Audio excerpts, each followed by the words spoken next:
Yo guys, welcome back to a brand new video. Today's video, guys, I wanted to do a bit of a discussion video giving you guys my general thoughts and opinions on the brand new format that has been confirmed for 2020, hitting, I think, on August 18th, the Ultra Prism and On format. And this is honestly one of the biggest rotations we've ever had, because we're losing DCE and Ultra Ball, which is just insane. We haven't had a format where we've lost that. We're losing so many important staple cards like Nest Ball, Stretcher, and Field Blower, that it's a very big loss. We're also losing Choice Man. Like, the amount of cards we're losing is insane.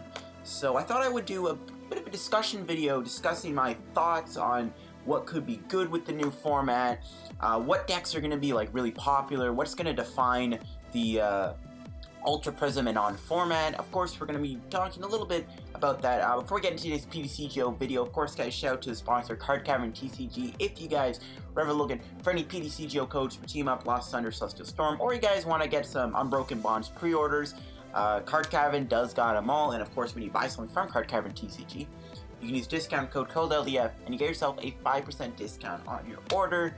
So make sure you head over to Card Cavern TCG, especially if you're looking for Unbroken Bonds pre-orders. Card Cavern will have them. So now let's talk about the discussion. So obviously, Ultra Prism On means we're losing a lot. We're losing Zoark, Metagross, Lycanroc GX, Coco GX, Gardevoir GX, Golisopod GX, Salazzle GX, Buzzwole GX being another big one. And now we're going to look at what we have left. So there's actually quite a few good things left. One of the other things, though, that's going to hit us is we are going to be in a format without DCE. So we do have one silver lining to that. We do have triple boost energy. Unfortunately, triple boost energy can't be used with everything. Without DCE, decks now have to play basic energy, and they have to find their own energy acceleration system. So let's look at some of the basic energy acceleration cards we have to work with. We have Incineroar, which can self-charge itself with Star Charge. This could honestly be pretty decent. Being able to build yourself up like this is pretty good, actually. So I can definitely see Incineroar seeing play by itself. Fighting types might not be as relevant. Well, once we get the new Zygarde, I do think Zygarde might be a pretty top deck. But Incineroar could be its own kind of thing, because it can just build itself up really easily. We're in this new format, decks can't really do that as often. Star Charge being able to build stuff up is pretty nice. Some other energy acceleration. Obviously, we have Magcargo GX with Crushing Charge. This could be decent. You do have to combo this with either the other Magcargo, or you have to play like Pokénav or something. We are losing Mallow, so you can't really use Mallow. You have to kind of use Pokénav or something. Magcargo could kind of work. It is a stage 1, so it's similar to like Malamar. You just gotta evolve a Slugma. Once you do that, you get access to Crushing Charge, and then you can use Crushing Charge to build some Pokemon up. And we could definitely see that be a thing. Another energy acceleration card is going to be Coco Prism. Now, Coco Prism I have seen play inside of Toolbox decks, or well, Tool Drop decks, I meant to say. Tool Drop plays Coco Prism as like that kind of basic kind of energy extra to get on, so it kind of fuels you up a little bit quicker. I can honestly see Coco Prism see play in these colorless style decks. Any deck that might just need colorless energy attacks, Coco Prism could see play in them, because it allows you to build them up even quicker. Because since we're losing double colorless energy, these colorless energy attacking decks might be playing Coco Prism now as a way to kind of build themselves up. Obviously, we have Charizard here, which also can build itself up, kind of like Incineroar. So Charizard might see play. Again, we have Welder in the format too, so there is some support for Charizard, and it can build itself up really easily thanks to Welder and its own ability. Another interesting card is going to be Electrode GX. Being able to fuel up your non-GX Pokemon could be kind of fun. There's quite a few decent Pokemon you can charge up with Extra Energy Bomb. You have to give up 2 prizes though, so it probably won't see play, but it is just a thought that anything that can build up Pokemon really quickly, because you do have Shuckle, right? You can Shuckle through your Electrode. That could be a really big thing. Magnezone is also a thing. Magnezone could be kind of cute with like Dustmane. I think Magnezone might actually see a decent amount of play. We are keeping Rare Candy, of course. The Stage 2 decks might still be able to thrive. So we might see some Magnezone Dustmane action in the new format. I think that'll be a good deck. Like, again, any deck that I can like build up a board really quickly with energy, I think is going to be a good deck. And obviously you got the Granddaddy right now, you got the Malamar. I think Malamar is going to be pretty top tier. Malamar still has Mysterious Treasure, which is really good. It is losing Necrozma GX, so it is losing that Black-Ray Prismatic Burst card, but you still keep Giratina. Dawnwings gets a lot better because Zoroark is leaving the format, so Dark types aren't going to be that good anymore. There's only like 2 Dark types on this entire thing, and they might not even be as like popular. So without Zoroark, stuff like Dawnwings and Gengar Mimikyu can actually be pretty powerful now because you don't have to worry about getting one-shot by Riot just beating. So Malamar I think is going to be a really good deck. We got Naganadell's charging up ability. This could still be good. Rayquaza could still see play with charging up and energy switches. You know, we lose Vikavolt, which is a huge loss to some decks. And finally, Blastoise. I think Blastoise might actually be a really good card. Water probably has a good typing going into this new format because of how good Fire is going to be, so we might actually see a lot of Blastoise see play. Powerful Squall is actually a really good ability. Like, Blastoise could be a good deck. The format might slow down a little bit because we're losing DCE. Decks have to build themselves up with 1 energy every turn now. Blastoise is one of the only ways, outside of a few other Pokemon we just listed, that can kind of build energy into play really easily. So this thing could just charge up your attackers. So I honestly think Blastoise could see play, especially because there's going to be a great demand for dealing with, you know, going to be a great demand for dealing with fire types. So now we're going to go into the setup Pokemon. What Pokemon could be used for setup? There's stuff like Shaman with Call for Family, search your deck for 2 basic Pokemon. This guy does have a resistance to fighting, which is kind of why I put him on here. Stuff like this could see the play now. We are losing Nest Ball, we still have Elm's Lecture, we still have Pokemon Fan Club, to be fair. We are losing Alolan Vulpix too, so maybe Shaman and like even the new Dunsparce here, being able to search check for the base Pokemon and might be better than the Shaman combo. You'd have to switch this guy with one of those Pokemon, so I don't know if that's really that good. I would honestly rather just use Shaman here. But Shaman might see play, because again, losing Nest Ball is a very big loss, so Shaman and Dunsparce could be good for setup. For setup, we might also see a lot of Magcargo. I think Magcargo is going to be really good. I think obviously Magcargo, oh yeah, Jirachi. I kind of forgot to put Jirachi in here, but I think Jirachi and Magcargo are both going to be really good setup Pokemon. Magcargo is still fine. You know, we're not losing Lily. Welder can be used with Magcargo too. So I think Smoothover is going to be really good. And obviously I think Jirachi is going to see play. We still do keep a Skateboard. We lose Guzma, which is pretty big for Jirachi's Zapdos decks, but we still keep a Skateboard. So stuff like Jirachi and Magcargo are going to be really good Pokemon to set up with. And who knows, we might start seeing these Call for Family style attacks kind of rebound for the setup engine. Another big card I think is going to be Alolan Ninetales GX. So in my opinion, Ultra Beast Pokemon are going to be really powerful. Ultra Beast Pokemon are going to be really good because Beast Ring is one of the only energy acceleration cards we have right now. So having Sublimation could be really good, especially when we get like Buzzwole Pheromosa GX. We might start seeing more Sublimation plays. And then obviously one of the big reasons why Ninetales is so good is because its ability, Mysterious Guidance, getting 2 items from your deck. This is obviously like the very little kind of Lele-esque replacement. Obviously this is nowhere near as good as Lele, but being able to get 2 items can still be relevant. You can still get the items with these certain effects. You can still just get double Custom Catcher, which is no different than going like Lele for Lysander or Lele for Guzma. It's kind of the same thing. So I do think Alolan Ninetales is going to see a lot of play. Stage 2 decks might be able to kind of rebound since the format might slow down a little bit, even though there's still going to be some speed, which we'll talk about in a minute. But I think Ninetales could be like the replacement for Tapu Lele per se. Like it does kind of have a similar effect. Being able to get double Custom Catcher, double Rare Candy can be really good. So this is kind of all your big setup guys. You do have stuff like Nidoqueen here with Queen's Call. Nidoqueen might be good with the triple energy card for sure. It'll probably be good, you know, when it comes out actually. But Nidoqueen being able to search your deck for Pokemon is relevant because we're losing Ultra Ball, we're losing Timer Ball, you know, we're losing Nest Ball, stuff like this could be really good for Nidoqueen to kind of shine as like a one-of index. Just being able to search your deck for a Pokemon that isn't a GX, I think is kind of relevant. So what about like draw support? How are you going to draw cards? Well, there's a few good cards. We went over Magcargo and Jirachi. We do have Pidgeotto, which allows you to look at the top of your card of your deck, put one of them in your hand, the other card on the bottom of your deck. Airmail's actually a pretty good ability. I don't know if you can use multiple airmails in one turn. If you can, some decks might start incorporating like double Pidgeotos, because if you can do double airmail a turn, that's really good. This is not the greatest ability.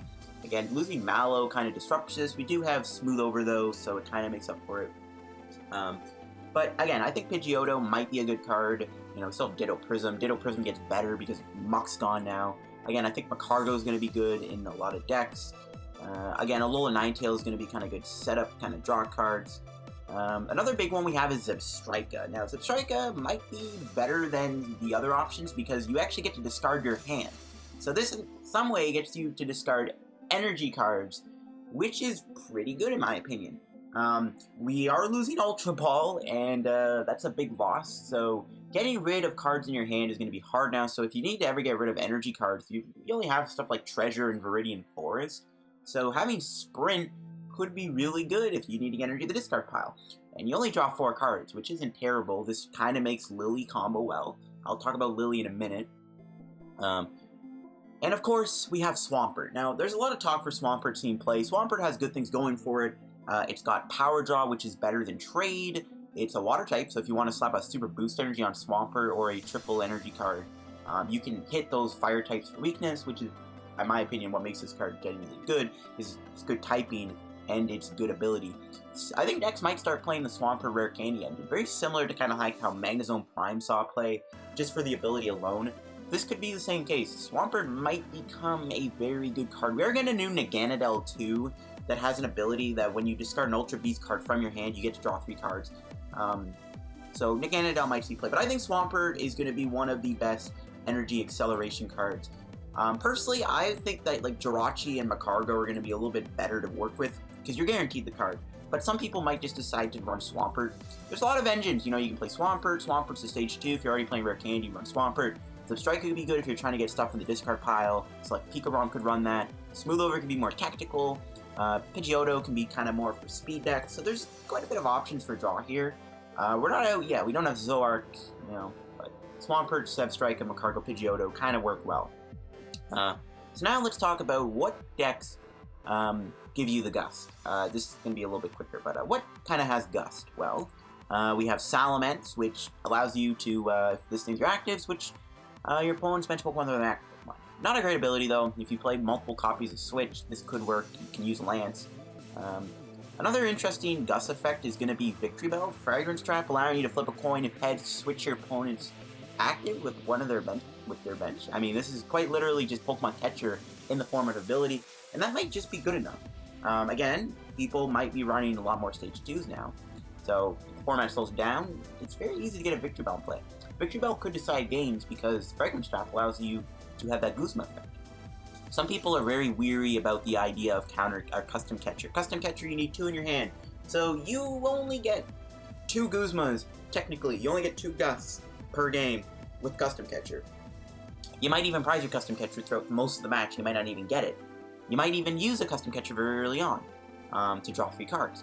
So maybe having Victory Bell in decks as like a one-of could be the thing now, like a Bellsprout Rare Candy Victory Bell engine, just because Fragrance Trap is Catcher, that could make all the difference. I genuinely think Victory Bell could be good. And obviously we have Ninetales for double Custom Catcher. Those are kind of your Gusting cards.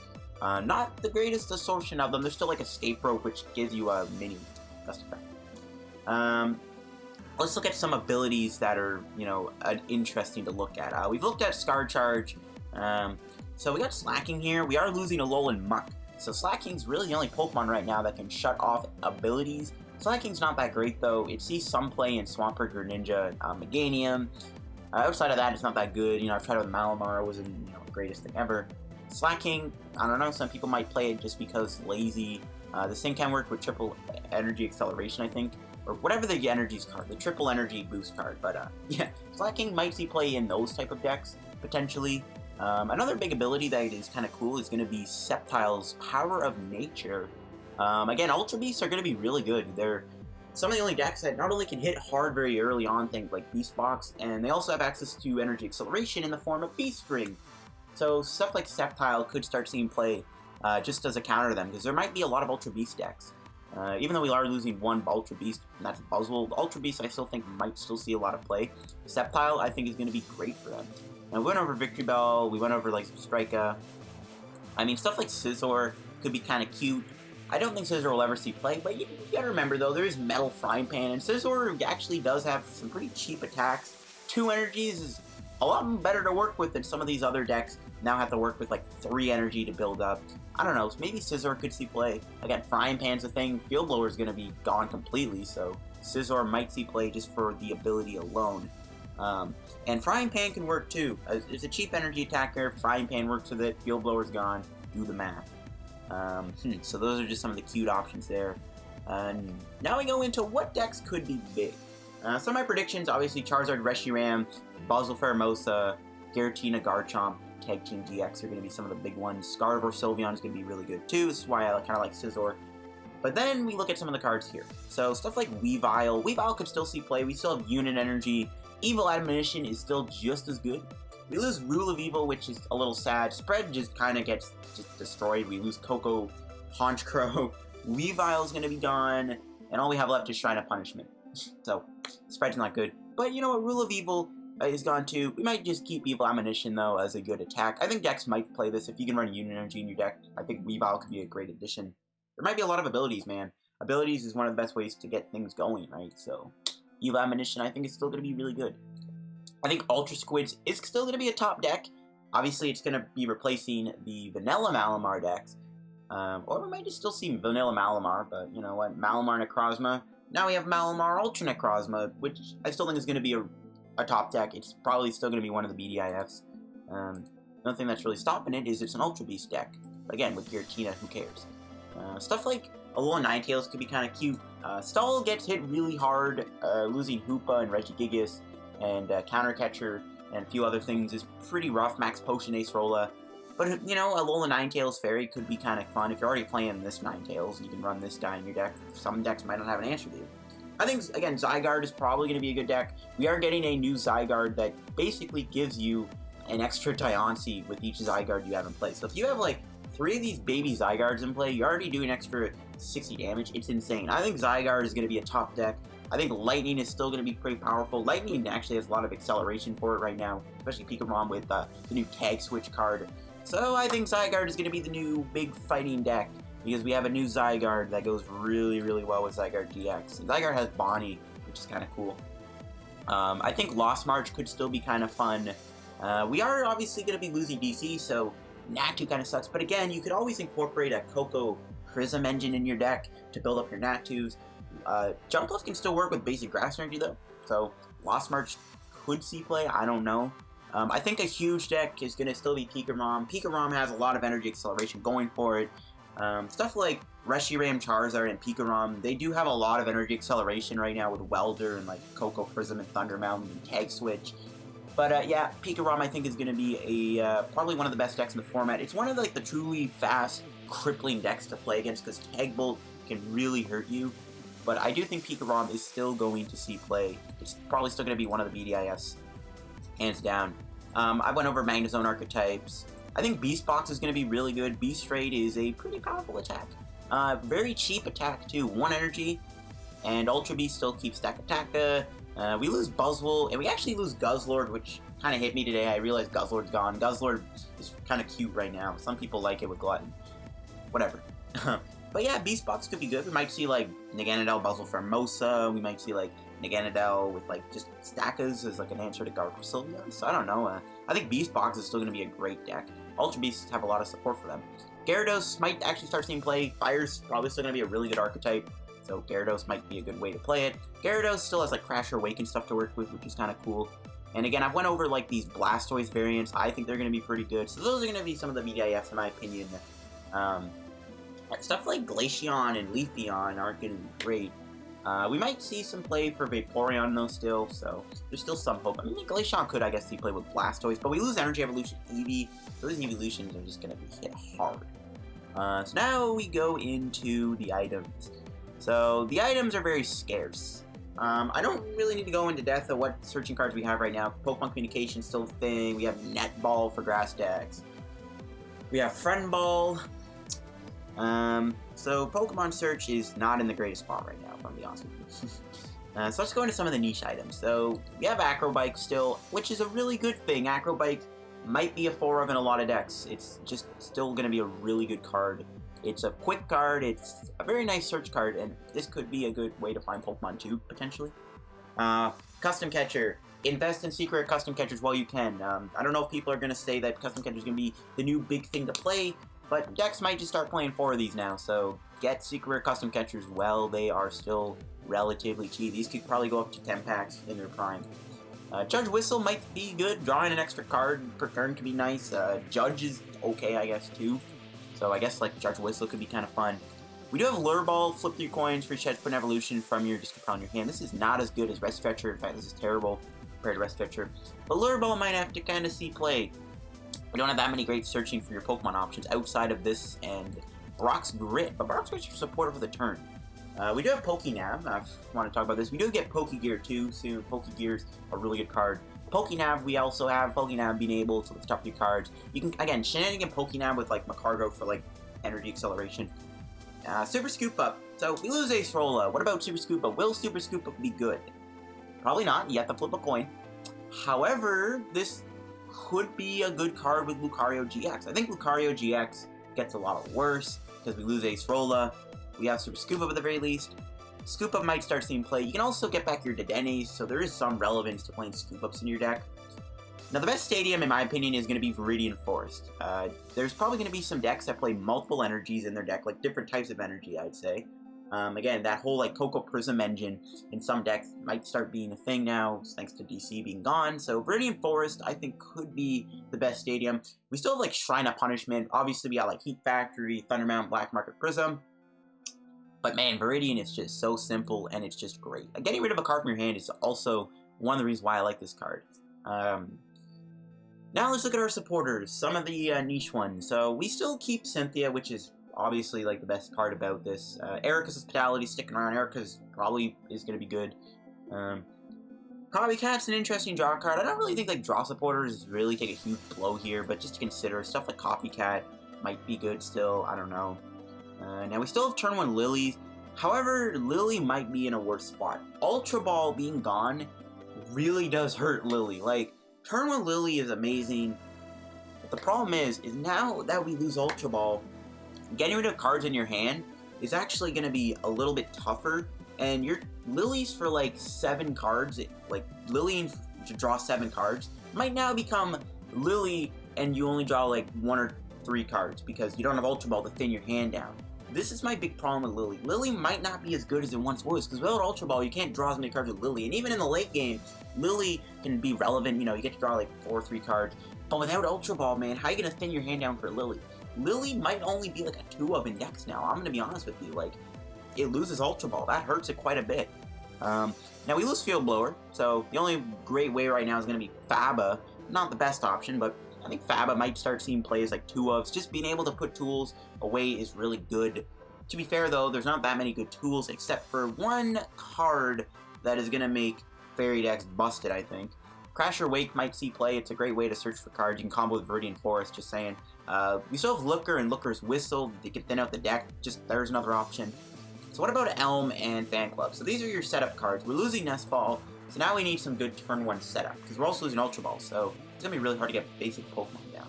Well, turn 1 Elms and turn 1 Fan Club might have to start being the norm now, unfortunately. We also have Steven's Resolve. Losing Marshadow is pretty big. Judge is still going to be in the format, obviously. And we do have Reset Stamp. Now, here's why I don't really care about Reset Stamp. If you use Steven's Resolve, you're probably going to have a bigger hand than what you started with, so they'll still Reset Stamp you into a decently sized hand. So that's still why I don't think that Reset Stamp is like a big problem for you, because you're still going to get a decently sized hand off of the Reset Stamp anyway, so it's not like the biggest problem. So who knows, Steven's Resolve might see play because Marshadow's gone. And Lele's gone, so they can't Lele for Judge anymore. And they only will play like 1 or 2 Reset Stamps, so you might actually get away with Steven's Resolve now, which is kind of funny. Taint Liza still sticks around, just saying. We do have Xena here. Well, I don't think dragons are that great. We could still have Xena see some play as a fun option, maybe as a Rayquaza. I don't know. Viridian Force is the things for Xena. So just saying. Stuff like Lady and Jasmine are still really nice. So there are some decks that have like decent support going for them. What about tools? Well, losing Choice Band is insane because now we don't have a good damage booster. In fact, there is no damage booster tool anymore. All we have to work with is stuff like Choice Helmet. Choice Helmet could be fine, I guess. It gives you like an extra 30 HP against GXs and EXs, which I guess is fine. Counter Gain might start seeing a little bit more play. We keep Counter Energy, I think. Right? Counter Energy sticks around. Am I going crazy? Hey, does Counter Energy rotate? I actually don't know if Counter Energy rotates or not. I think Counter Energy actually came from Crimson Invasion. Oh my gosh. Oh, well, yeah, we lose Counter Energy. Oh, wow, I actually didn't realize. Okay, well, Counter Energy's gone. But that still means that Counter Gain could be good. I think Counter Gain is going to be another good tool card to play. We do have Dragon Talon. Dragon decks like Rayquaza might start just incorporating this. Metal Frying Pan, I think this is still going to be good regardless because it gets rid of fire weakness, but for metal decks, there you go. Spell Tag might start seeing play. It's one of the only like ways to get damage in play as like a tool card. Now there is going to be the Fairy Charm cards, and Ultra Beast are going to be good. Fairy Charm I think is going to be great. There's a lot of different types of them. That's really good. Obviously there's also going to be the Fairy Charm Ultra Beast card, which is going to be great because Ultra Beasts are going to be very popular, and the only way to get rid of tools is going to be like through Faba. So Fairy Charm Ultra Beast might be insanely busted for the Gardevoir decks. And that is going to be my general thoughts on the rotation. I think the rotation is awesome. I'm actually excited to see what gets built. Like, I'm actually like genuinely excited to see what happens because we haven't had a rotation like this in a long time. This is a huge rotation. It's not like we're losing like important draw support cards like N and Sycamore from the last rotation. This is like a rotation where we're losing some of the most staple cards in the TCG. Like for the past decade, Ultra Ball and DCE have been extremely crucial. We're also losing like the Super Rod ability engine thing with Stretcher. Like we're losing that kind of engine. We're losing the way to get rid of tool cards. We're losing the damage modifier tool card with Choice Band. This format is going to be so weird. Like it's going to be just kind of crazy to see what happens. And I'm excited for the new format. I'm genuinely looking forward to it. Some people, it's bad. I think we needed something to shake up the game, man. It's just been nothing but Zoroark GX. So I'm excited for this rotation. I think this is a good thing. What do you guys think of the rotation? Do you guys like it? What do you think is going to be good? Again, I think some of the top decks are going to be Pikarom, Zygarde, Ultra Squids, potentially Malamar Giratina, Buzzwole Fermosa, Lucario Melmetal, Gardevoir Sylveon, Giratina, stuff like that. I think are going to be some of the best decks right now. Cool. And yeah, there is my opinion and thoughts, predictions on the new meta. Lots of things are going to be changing. I'm excited. If you guys enjoyed today's ptcgo video, drop a like on the video. Don't forget to subscribe on the road to reaching 5,000 subscribers if you guys have not subbed already. Also, make sure to check out Card Cover TCG down in the description below. And use discount code CODELDF if you get anything. And obviously, if you guys need Unbroken Bonds codes, Card Carbon, they should have Unbroken Bonds codes up for pre-sale. If not, they're out of stock and you gotta wait a little bit, but you can have it where they email you, so you can get an email notification as to when those Unbroken Bonds codes comes back in stock. So yeah, thanks for watching, and I'll see you guys on another ptcgo video. Bye.